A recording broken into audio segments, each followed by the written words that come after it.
All right. Everybody ready?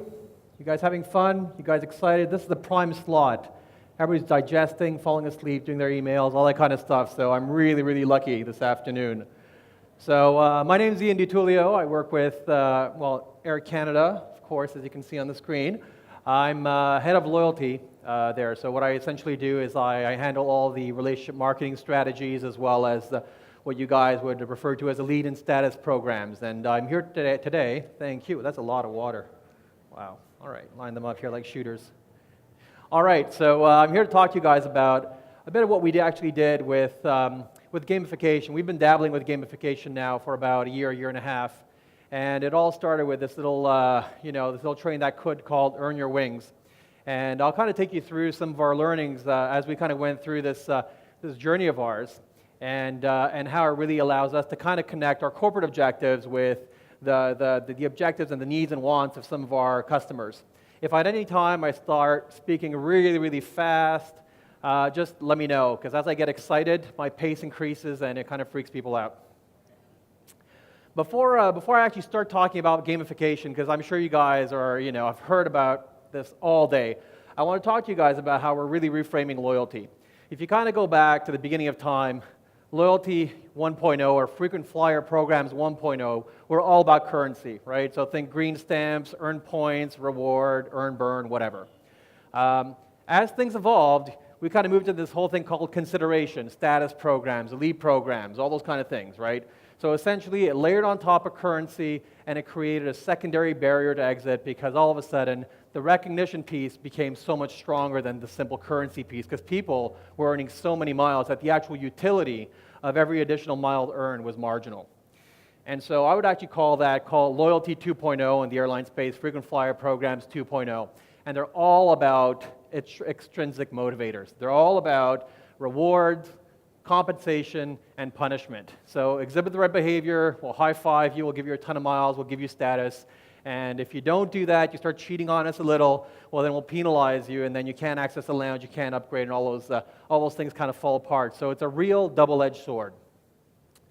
When you kind of look at the evolution of loyalty, what's really missing today, and I think you've been probably hit across the head a million times about this, it's a lack of intrinsic motivators. This has been something that, for you guys in loyalty around, anybody, who in the room here is in loyalty, or CRM, or customer engagement?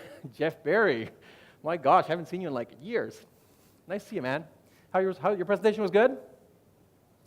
Great. Oh, it's tomorrow. Well, I look forward to being there. So essentially, for those of us in loyalty, there was a whole mix of soft and hard benefits. We talked about those for a long time. The soft benefits are the things that were above the line. The hard benefits were above the line. And some of the soft benefits were kind of across the board. And when you think about how that's kind of being reframed today in terms of intrinsic motivators, we're really talking about ways to engage with customers in a much deeper way. Whether it's hard benefits or soft benefits, it's kind of irrelevant. So really, we're trying to find ways to actually talk to customers from an appeal perspective, an autonomy perspective, a purpose perspective. So instead of pushing things onto customers, we want to appeal to their own personal drives. And as we look at it from an airline perspective, we look at those two personal drives and falling into two sectors, mainly competition and connection. So competition and challenges here are kind of the same thing. I just need another C to kind of fill in this little box. But frankly, we're looking at ways that people can actually connect with one another, and we're looking at ways that people can actually challenge themselves, or they can challenge themselves and a colleague, or themselves and a friend in their behaviors within the overall loyalty space, either within a program or outside of a program. And I'm sure you've already seen this. I mean, Bartle out there has kind of defined 4 kind of gamer personalities. Right, so when you think about how you're actually reframing this new piece of loyalty into intrinsic and intrinsic loyalty, you're really trying to appeal to 4 gamer archetypes. There's killers out there, they're all about the competition and making sure that they win and everybody else loses. There's achievers, which most of you are probably part of, which are people who just like to, push the boundaries. They want to achieve specific objectives. They want to overcome specific barriers that are personal or actually psychological goals. Then there's socializers, people that want to tell all their friends about everything that's happening and share. And you've got explorers, people that want to discover and learn new things.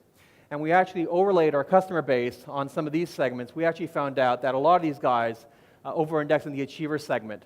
but that the distribution was significant enough in every single other segment of gamers that as we actually started to think about how we actually deliver both an extrinsic and an intrinsic experience, we needed to have components that actually appealed to every type of gamer. Now, let me tell you what gamification is for the airline. For us, it's all about reframing how we change customer behavior. So essentially what we're doing is we're taking gameplay and we're essentially looking at how that allows us to change the motivations with specific customer segments and how that specifically allows us to create some meaningful interactions with them. We're also looking at how we actually look at some of our typical promotions. You look at the standard airline promotions, double your miles if you fly here, or earn 1,500 miles if you fly between New York and Boston, whatever. Some of those things are really important because they allow us to shore up some destinations that are really wanting in terms of demand. So the point is not to forget about some of our corporate imperatives. It's about reframing the way we look at them in a way that makes it more enjoyable and challenging from a personal perspective for the consumer. And that's easier said than done, obviously. And the third point really is just looking at gaming as a bunch of puzzle pieces that we actually borrow from. So we're looking at things like rules, we're looking at things like points, challenges, all that kind of fun stuff to reframe the actual playing field. And that's what Earn Your Wings really is for us. Earn Your Wings really is a gamified loyalty promotion that really challenges consumers to really strategize around how they can actually earn badges and how they can actually earn a bunch of points by actually visiting a number of different airports in a number of different ways. And I'll explain that in a couple of seconds. But it's a real, true game. It's not, you've got forums of people that are talking about how can I maximize my earn? Where airports do I fly to? And it's not about earning segments. It's about unlocking the next badge that actually allows you to kind of shove it in your friend's face or say that you've actually now, one-upped them on the leaderboard. And so we're lucky enough to actually have had 2 iterations of this in a year. We actually tested our first iteration in spring of last year, and that was just called Earn Your Wings. And then we kind of said, hey, that was cool, and we kind of partnered with The Amazing Race. We kind of said, you know what, why not overlay, an edition, kind of like Monopoly Star Wars edition or, insert name. We kind of figured, let's try to borrow elements from The Amazing Race, things like, a speed bump and whatever, and inject them into the game. And both of those actually allowed us to learn a number of different things. That the concept had wings, and secondly, really that we can actually extend this concept really, really effectively into some of the sponsorships and partnerships that we actually create with external organizations. So when you think about some of the objectives that we had in mind as we actually implemented Earn Your Wings, they're pretty self-explanatory. The first one is essentially to consolidate travel. That was our number one objective. And frankly, when you think about it, it's really, really difficult to tell somebody, hey, I know your share is like 70%. How about you give me 100% of your share? I know you're cheating on me when you're flying to Boston. I know you're really, really freaking on me when you're flying to San Francisco, but I want both. It's really difficult because most of the time you don't know where they're actually breaking their share down and when. So that was a pretty critical piece that we were kind of pursuing. So how do you actually get some of those complex behaviors and actually try to simplify them with a gaming concept? The second piece really was about increasing average yield. So for those of you who don't know, yield is actually the number of dollars you can actually extract from a customer for every mile flown. That's essentially a metric of profitability in the airline space. And an increasing average yield can be done in a number of different ways. You can actually increase their spend by buying higher classes, or they can just buy up into business class or first class and some of those things. We were looking to increase traffic to underperforming markets. No surprise there. Everybody's got some underperforming products or markets that they need to address. And really, one of the critical, well, that's weird. Okay, one of the critical objectives we had was really educating our consumers. I mean, we fly 30 million consumers a year. How do you explain gaming to these guys? New gaming, because I mean, loyalty programs have been a game for years. They've been a game for 50 years. How do you now explain the concept of, badging and leaderboards to an audience which really has never seen them before? And really the last point for us, which really is a halo objective, is as we do all this, we really wanted to make sure that in the consumer's eyes, we were kind of repositioning ourselves as a brand, at least from a promotional perspective, it's a lot more exciting than what we've done in the past. And I kind of stole this shamelessly from a session we had yesterday. The ones that were at the Persuasive Design yesterday will recognize this. We kind of said, yeah, that's great. This slide is all about us. How about the consumer? The consumer wants to kind of get a kick out of things. And I kind of circled all the things that Earn Your Wings allows us to do from a consumer perspective. So essentially, this appeals to the competitive side of consumers. It appeals to the winning, the fact that they want to win and they want to compete, they want to achieve. It appeals to the fact that they want to share with one another because people can share their achievements, people can share their leaderboard position. It appeals to the strategizing because all of a sudden people are sharing how to earn badges and all those kind of things and how to earn miles as they fly. And it really appeals to kind of the excitement side. I'm not going to say rush here because it's not like bungee jumping. But it's, I can tell you from the forums we've been covering that there's a fair level of excitement when people are actually doing something new. So what is that something new? So the game mechanics of Earn Your Wings are fairly simple. Essentially, we have 4 types of badges. The baseline badge is the destination badge. You essentially fly an airport, you get 100 miles. But if you fly an airport we really, really want you to fly into, like, Charles de Gaulle in Paris or Narita, well, you know what? You can earn anywhere from 500 wings to 2,000 wings, which is about 5 to 20 times more wings than you would if you flew into an airport that really wasn't of interest to us or actually had achieved a peak level of fullness. Then we kind of said, you know what? That's kind of baseline. That's kind of what most consumers will be doing. They'll just be earning their wings for doing the kind of things they do today, and maybe they'll kind of stretch a bit. And by the way, the wings then convert into Aeroplan miles, which is our currency, kind of like the currencies that exist anywhere, like JetBlue points or whatever. Then we kind of said, you know what? The really important thing for us really isn't so much getting them only to increase their frequency. We really want them to consolidate. And the consolidation really appeared when we actually introduced premium badges, because premium badges really are all about flying multiple airports with a theme that we kind of put together.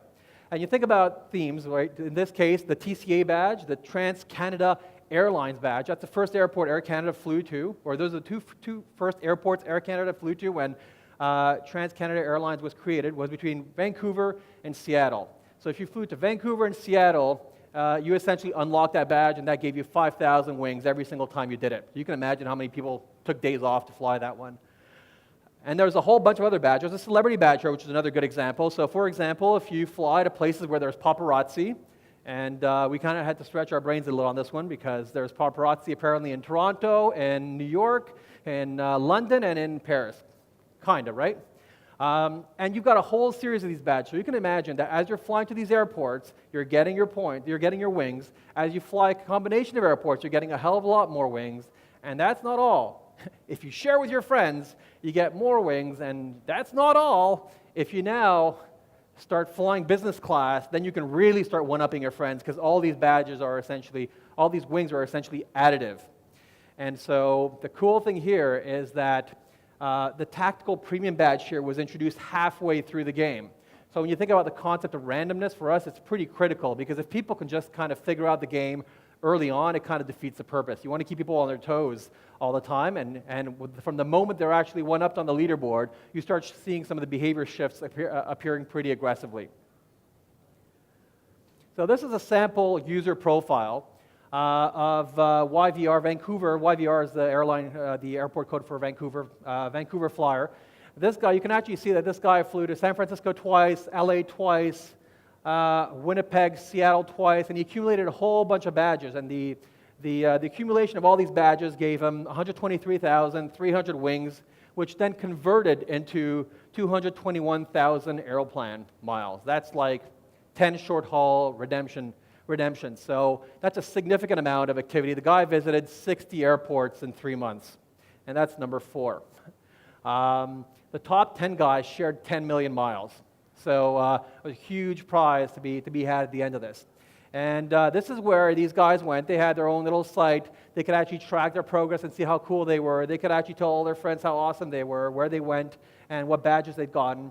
And then they could actually see on the leaderboard where they actually positioned themselves and why other gamers were essentially surpassing them versus the ones below them. So it kind of gave them some implicit tips around how to really maximize their experience. So I think this is a really good example of a combination of intrinsic and extrinsic motivators, right? You've got the intrinsic piece, which really appeals to the challenge. So you don't necessarily want to compete against all these guys, but you want to be in the top 100, let's say, even if you don't earn anything. It's kind of it's an ego thing.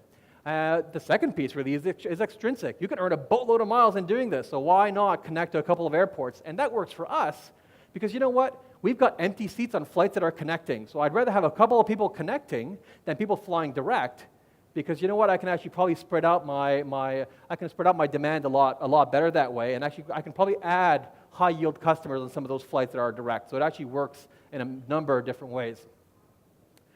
This clicker is really odd. All right, high-level results. So this was kind of astounding. I mean, we were kind of kicking the tires on this. Frankly, we kind of had a little workshop in my office on a whiteboard with pencils and stuff, and we kind of designed this with a simple back-end transactional process. None of this was essentially real time. Essentially, these are batch files that went back and forth on a daily basis that allowed us to actually update people's accounts, and we were astounded by the level of success. Between the two promotions in a year, we had 120,000 people that registered.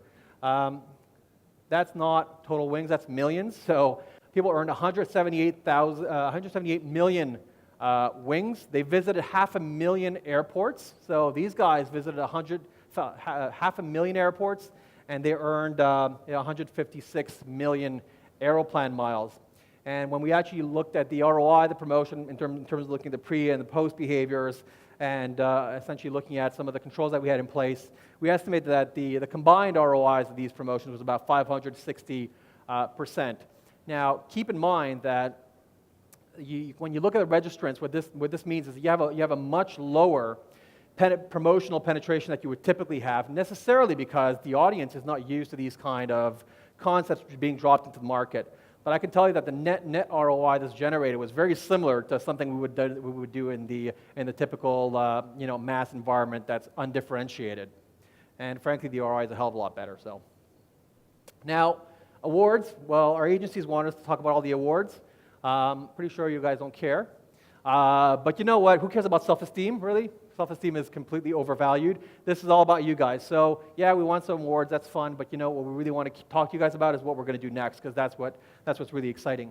Frankly, the things that really are clear to us is that from a social perspective, 50% of the people that registered shared, right? So some of you guys will say, yeah, of course, yeah, they got wings for sharing. Of course they're going to share. Yeah, but those wings, were worth nothing. Unless you earn a minimum of 2,000 wings, you can convert them into currency. So these people shared because they thought it was cool. And we actually validated that through some research that we did. So people want to share. And frankly, what that means is that there's a hell of a lot more sharing out there we can do. People are visiting the world, 500,000 airports. Can you think about the content that can be generated through that kind of a consumer behavior? That's tremendous. Second piece that was pretty exciting was we looked at the breakdown of revenue generation by segments, and we noticed that a significant portion, the lion's share of the returns was from our frequent flyer population. So our altitude members, people that would be Medallion and Delta, those kind of guys.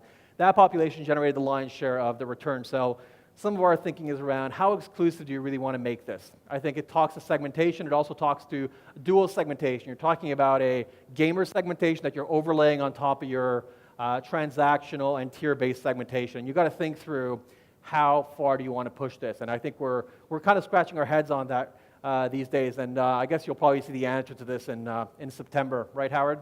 Howard Brackman, by the way, that's the guy that's doing the next version of it. Howard, raise your hand. Howard Brackman. All right. The second piece is the breadcrumb strategy, right? Some of these people, they're just getting educated on this stuff. They want to understand, how do I really compete? How do these guys earn like, 1 million wings? How is that physically possible? And frankly, we realized that in order to actually accelerate the learning curve, we really need to kind of provide some of these people with a breadcrumb type of approach to actually learning about this. So we're looking at some of the hints and tips and approaches that are being applied in a number of different industries to try to accelerate that learning curve and probably get the engagement levels even higher in the game. We're also looking, what is up with this clicker? Guys, really? Um, the third point really is around visual experience. And we redesigned our program entirely a couple of years ago. So what you have here is a visual representation of a customer's account. Everything is visual. You've got the mileage balance. You've got the qualifying segments, million miler achievements. All that stuff is laid out in a really clear fashion. And we saw that the engagement both with our program online are actually increased significantly. And so we'd actually designed a very visually stimulating interface for Earn Your Wings. And we actually realized it wasn't detailed enough because it was kind of too high level for people to really piece together how they could actually play the game. And so we're really looking at different ways of further enhancing the dashboard experience for Earn Your Wings in a way that not only would integrate with the overall status dashboard, but that would actually go one step further and really start giving some of the hints and tips and breadcrumbs that we were just talking about. Yeah, that works.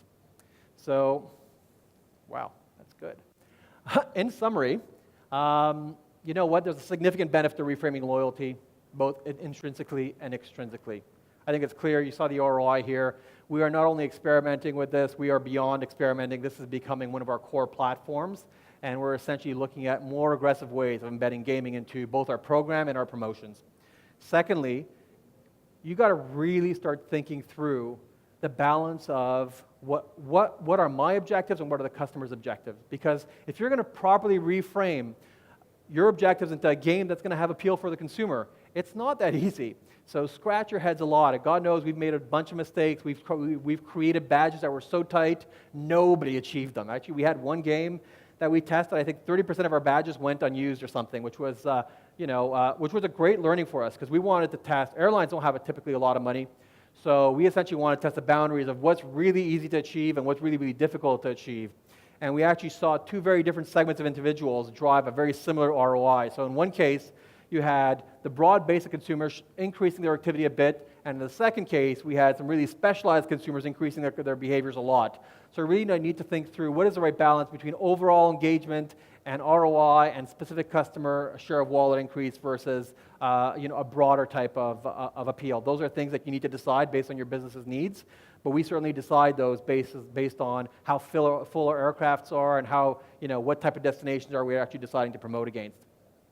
Thirdly, you really need to think about all aspects of the gamer segments, right? Each business is going to have a different gamer segment. And if you guys have more killers or more achievers or more socializers in your customer base, well, that will completely flip things upside down because you can make it way more competitive than what we've had here, or you can make it way more achievement-based with no leaderboard in place that would only cater to the individual consumer's sense of purpose.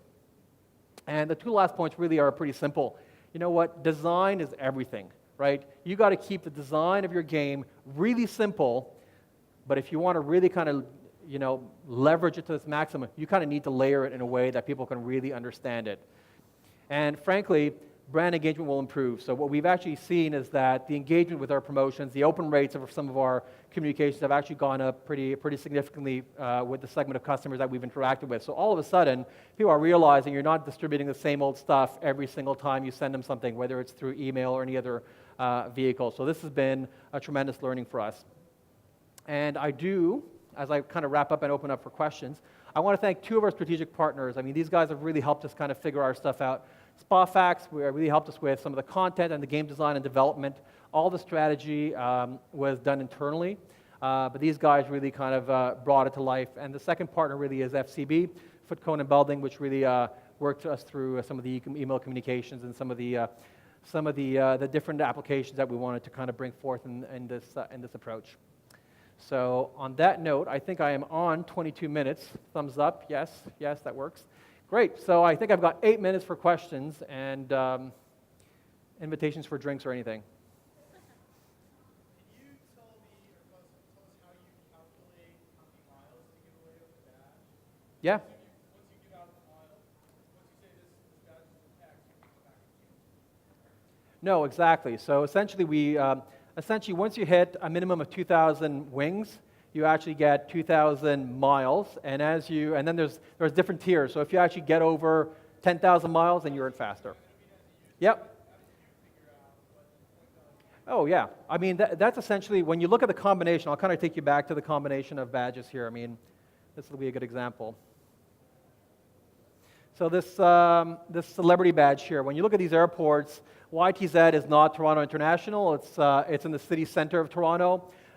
This is probably in a period where a lot of these destinations were actually suffering. So what you actually look at is the actual value contribution of somebody flying you at an average increased, at an average fare. You actually have to look at the value you want to invest in that consumer, and you kind of work it back into the badge value. So it's pretty straightforward. Frankly, you can also look at some of the breakage. So people that don't register that exhibit the same behavior. So you need to kind of look at registration rates and all those kind of other things. But I can kind of take you through some of that stuff after if you like. Yes. On the analytics dashboard, did you look at the demographics between male and female, and if there's any breakdown on which we're using it percentage-wise? And then based on that, did you, from a UI perspective, think about what the dashboard looks like, whether it's male or female? So the question is, did we look at demographics after we got our results? So as any frequent flyer program, it's mainly male dominated. No surprise there. So we saw a very similar distribution in the utilization rates. The demographic piece is something that's a much broader question that we're looking at now, not only from a program design and benefit design perspective, but we're looking at it across the board. So I'd say that we probably over-index in male design in general. There's a huge opportunity on the female consumer side to really adapt not only the actual overall program and earn, burn, and benefit structure in the explicit side, but some of the implicit benefits as well. So what we're looking at doing, I'll kind of give you guys a sneak peek, is potentially as you look at unlocking some of these badges that become a lot more complex, it's kind of delivering not only points, because at this point we're just kind of kicking the tires, right? We didn't want to kind of overinvest ourselves in the customer experience side, but delivering experiences instead of points. So if you unlock badge X, or you're the winner of badge X at the end of the game, if you're a male, then the experience would be Y. If you're a female, the experience would be, Z. Or you can pick whatever you want, right? I think in the ideal world, we've also been often surprised when we did focus groups, because we've often asked a lot of women, hey, what do you think about the program that should be changed? Do you see a female experience being different from the male experience? And a lot of times, they kind of feel offended by that. They're like, no, of course not. We want to compete on the same playing field. But the reality is there's different experiences that people appreciate. And I think if we create them, they will come and they will choose them differentially. I'd say that's probably a future iteration. Probably the third or fourth one, not the next one. I'd say probably the fourth one will be a lot more experiential than these two. Yes?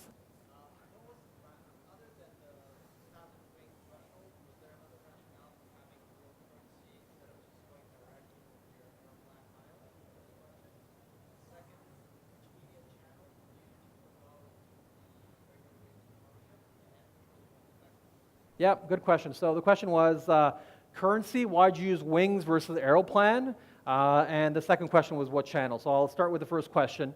From a currency perspective, the main reason we actually did this, was we didn't want the actual dilution of the promotion to be huge. So we essentially wanted to create a minimum level of engagement with the promotion before we started giving a hard currency. So people needed to do a minimum level of activity in order to be qualified, right? Because I think what we realize a lot of the time is we just give out miles for a behavior that's already exhibited. And I think what we wanted to do was to eliminate the core of that and really be able to reinvest a significant portion of our dollars into people whose behaviors we were actually changing, even though there is dilution. Inherently, there will be dilution in this kind of a promotion because, you know what, some people just have crazy behavior and they will automatically go over that. But net, we know that the upside is way bigger than the dilution that we experience. The second question was, are the vehicles we used here, we mainly used most of our social channels. So we used Twitter and Facebook, and we used email, of course, quite aggressively. Our frequent flyer open rates are extremely high on the email channel, so it's a lot different deploying an Aeroplan or an altitude type promotion than it is deploying some kind of generic, discount type promotion. So we see very different response rates to those two types of approaches, but all digital. Yes. I have two questions. The first one is, how did you assess which players